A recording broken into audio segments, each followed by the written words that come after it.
Sumugod ang mga gwardiya sa selda at natagpuan ang isang bilanggo na walang malay dahil sa marahas na pag-atake.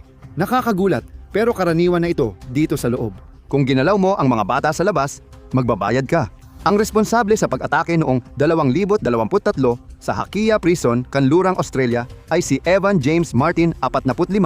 Si Ashley James Brofo, 40 ang biktima ng karahasan. Habang nagdurugo at hirap huminga si Brofo, sumigaw si Martin. Isipin mo ang mukha ng mga biktima mo at magpaalam. Pagkatapos, ibinigay niya ang nakamamatay na suntok at ipinagmamalaki pa raw ito. Si Brofo mismo ay naging biktima ng pang-aabuso at karahasan noong kanyang kabataan. Ngunit walang duda na siya ay nakagawa ng isang karumaldumal na krimen. Tinatawag ng mga preso sa Australia na rock spider ang mga mandaragit na kapag nakakulong, sila ang nagiging biktima. Namumukod tangi ang kasong ito. Si Brofo ay nakapiit sa protection unit ng kulungan na layong pigilan ang karahasan sa mga preso. Ayon sa autoridad, walang indikasyon na hindi pwedeng magsama ang mga lalaki sa selda. Laging tinitiyak ni Martin na tinawag ng media na white supremacist. Nabasahin ang mga papeles o kaso ng preso bago ito sumali sa kanilang selda. Hindi natuwa ang pamahalaan ng Australia at hinatulan si Martin ng habambuhay na kulong na may minimum na 21 taon. Wala siyang pakialam. Nakulong siya dahil sa armadong pagnanakaw at simula noon, ginawang layunin na habulin ang mga ganong lalaki. Bago ang pagpatay, gumawa siya ng 2 improvised na kutsilyo sa ibang kulungan at inatake ang isang bilanggo na nasangkot sa mga krimen laban sa 4 na babae. Hindi namatay ang lalaki, ngunit nagtamo siya ng 47 sugat sa muka, leeg, likod, katawan at bisig. Sinabi ni Martin sa korte na pinagsisisihan niyang hindi namatay ang lalaki. Isa itong halimbawa ng malupit na siklo. Biktima rin si Martin ng kapabayaan at karahasan noong bata at may paranoid schizophrenia ayon sa pagsusuri.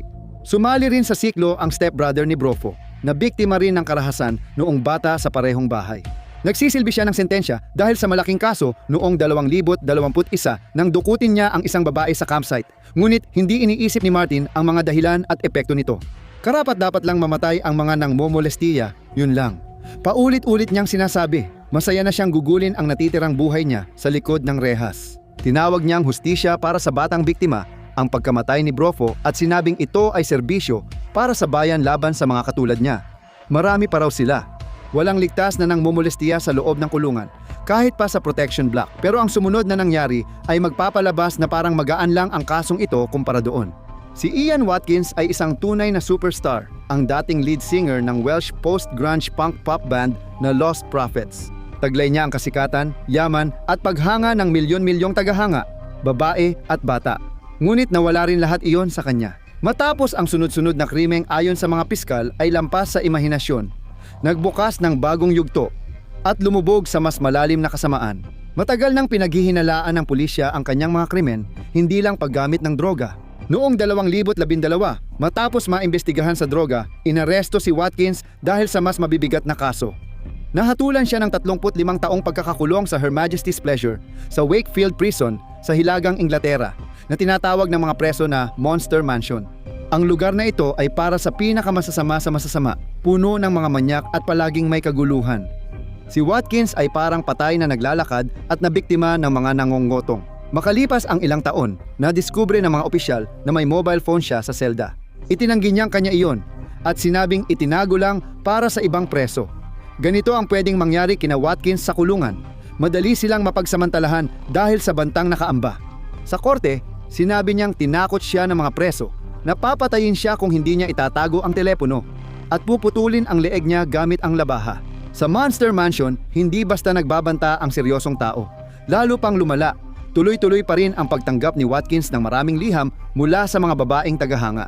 Nang makita ng ibang preso, alam nilang pwedeng pagkakitaan si Watkins. Pinilit siyang humingi ng pera sa mga tagahanga at paghahatian ito ng mga nag-utos kay Watkins. Basta may dumarating na pera, hindi siya papatayin. Hindi siya pinaniwalaan ng korte, kaya nadagdagan ng 10 buwan ang sentensya. Araw-araw, umaasa si Watkins na may kikilos, pero walang gumalaw kahit tumitindi ang tensyon.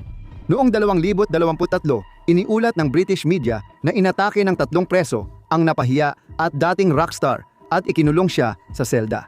Brutal siyang binugbog at tinagagamit improbisadong kutsilyo sa loob ng 6 na oras. Sa mga liham niya sa tagahanga, sinabi ni Watkins na muntik siyang mamatay dahil sa pambubugbog na nagdulot ng pagdurugo sa utak at permanenteng pinsala sa gulugod. Buti na lang, Gwapo pa rin ako. Biro niya sa fiancé niya sa liham. Sa kulungan, para sa manyak, ang ganong ugali ay maaaring ikamatay.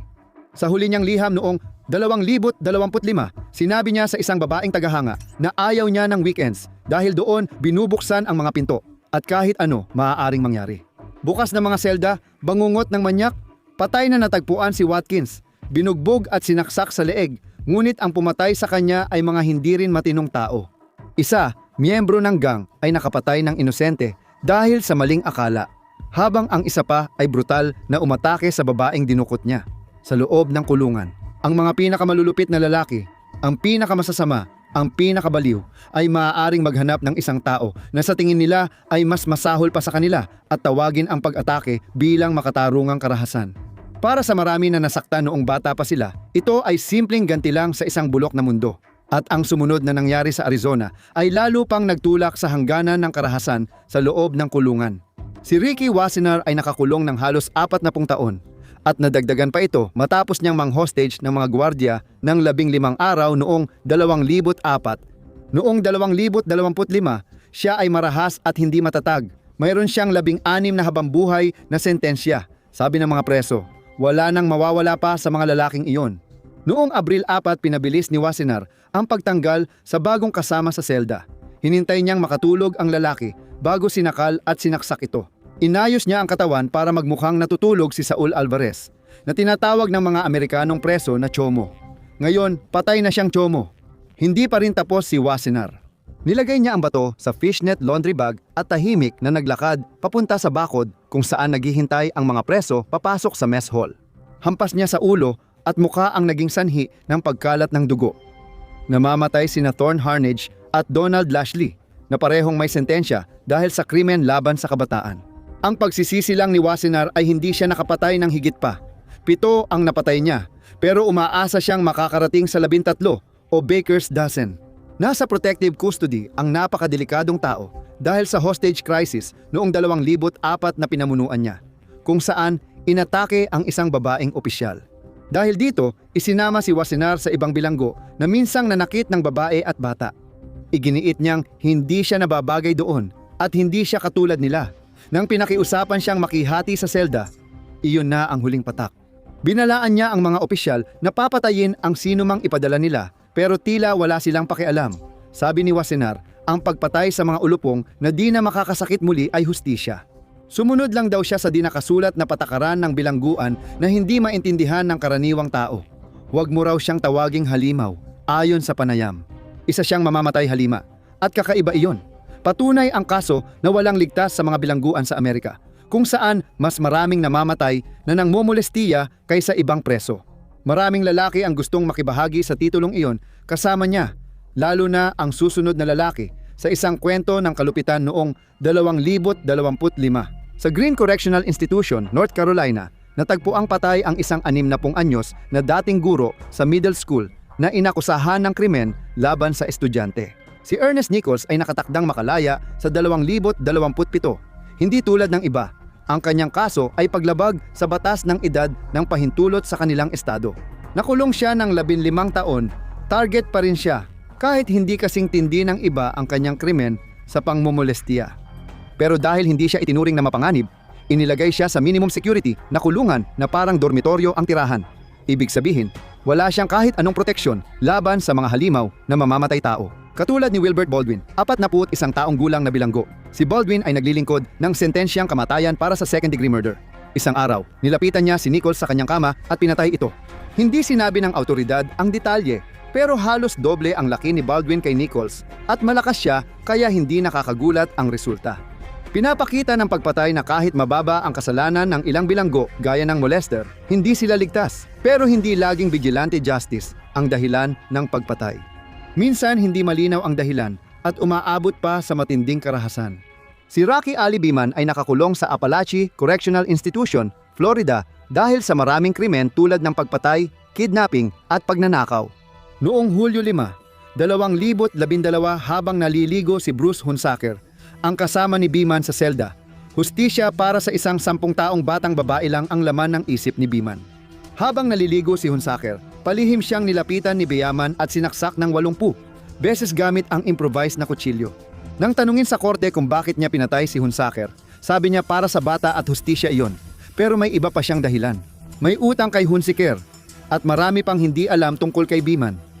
Iniimbestigahan na siya noon pa sa 2017 na pagpatay habang nakakulong siya sa ibang bilangguan, kasama ang mga lalaking tulad niya. Araw-araw ay pagsubok para sa mandaraya sa bilangguan sa Amerika. Ngunit may mga bilanggo na nagpapalala pa ng sitwasyon, gaya ng kwentong ito. Noong 2020 si Jonathan Watson, 41 ay nakakulong sa California State Substance Abuse Treatment Facility and State Prison. Sinabi niyang may inilipat na manyak sa selda nila. Buong araw nanonood ng palabas pambata sa telebisyon ang lalaking iyon. Dapat mataas ang seguridad sa selda ng bilangguan kung saan mahigpit ang bantay sa mga bilanggo. Madaling nilapitan ni Watson na nahatulan sa pagpatay ang bagong bilanggong si David Bob, 48, ginamit niya ang tungkod ng isa pang preso at binugbog si Bob hanggang mamatay, ngunit hindi pa siya tumigil. Habang papalapit siya sa opisyal para sumuko, napansin niya si Graham DeLuis Conti, 62, isang bilanggo na nagsisilbi ng sentensya sa pangmumolestiya. Nagdesisyon si Watson na patayin at bugbugin hanggang mamatay ang isa pang lalaki. Sa liham sa Mercury News, sinabi niyang simple lang ang desisyon niya at inakala niyang tinutulungan niya ang mundo. Malaki ang paghanga ng autoridad sa mga lalaking gumagawa ng sariling hustisya. Pero hindi natatapos ang siklo ng hustisya kahit sa loob ng kulungan. Noong 2016 hinatulan ang Briton na si Richard Huckle ng 22 habang buhay na pagkakakulong dahil sa 71 kaso ng pang-aabuso. Habang misyonaryong Kristiyano at guro ng Ingles sa Malaysia, naglakbay din siya sa India at Cambodia na nagpapanggap bilang Kristiyanong pilantropong tumutulong sa mahihirap na bata. Ayon sa British press noon, siya raw ang pinakabaluktot na taong tumapak sa kanilang bansa. Si Huckle ay tahimik at edukadong nag-iisa na may baluktot na pantasya na ibinabahagi sa dark web. Pagdating niya sa Full Sutton Prison sa Hilagang Inglaterra, may marka na siya. Ngunit noong 2019 sa edad na 33, biglang natapos ang kanyang buhay. Hindi lang basta pagpatay. Malupit siyang pinatay at pinahirapan ng bilanggong si Paul Fitzgerald na nagsabing sobrang saya niya habang ginagawa ito. Gusto niyang mas tumagal ito kaysa sa 78 minutong namatay si Huckle. Iginapos ni Fitzgerald ang mga kamay, paa at leeg ni Huckle gamit ang kable ng kuryente. Binugbog niya ito sa muka, sinaksak ng pinatalas na sipilyo at sinugatan pa gamit ang panulat. Nang dumating ang mga pulis, nakapatong pa rin si Fitzgerald sa katawan, nakangiti at may lawang dugo sa ilalim niya. Inamin ni Fitzgerald sa korte na nadala siya, ngunit iginiit niyang makatarungan at makata ang pagpatay. Hindi sumang-ayon ang hukom at tinawag siyang psychopath na natutuwa sa pagtupad ng pantasya. Ang kanyang pagsusuri sa pag-iisip ay halos 1 metrong haba at may mga salitang tulad ng psychopathy at antisocial personality disorder. Naglilingkod siya ng sentensya dahil sa marahas at sexual na mga krimen. At nagsimula iyon noong siya ay 13 taong gulang pa lang. Para sa kanya, bilang biktima rin ng matinding karahasan noong bata pa siya, ang pagpatay kay Huckle ay paghihiganti. Nang siya ay hatulan sa pagpatay, halos palagi siyang tumatawa at umuubo. Pinagsisihan lang niya na hindi siya nakapatay ng 2 o 3 pa. Ngayon, panoorin ang unang 24 oras para sa mga mandaragit sa kulungan o i-click ang video na ito.